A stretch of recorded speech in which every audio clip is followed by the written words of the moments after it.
umekufa. Kuna watu 9 8 lazima utakufa. Kama mama yake. Wasifu unasema wewe mwenyewe tu. Hakuna mtu ambaye anakufa ndugu yako. Wasifu unakufa wewe tu.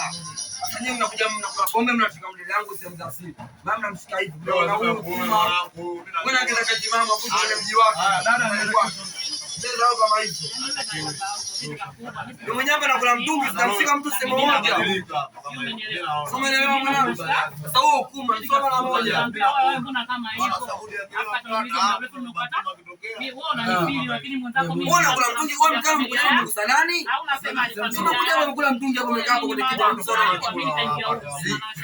Sasa mbona kula mtungi na mshikana anasemaje? Wewe madam unapenda nikasemaje? Sio kweli, si ndio? Sio kweli, mimi namkataa huyu mazingira yake kila siku kama yeye ananifili mimi simfili. Au unasemaje? Sasa nataka mimi simtaki apite. Tunaona nilipofika kameta shoko tumebusu mjini. Yule ana mimi hapo sipendi kutembea ni kama sasa kama ile mbubu. Bichi kwanza mtangaza yenyewe. Yeye ananifili lakini mimi namkataa. Iweje sasa nijaka mimi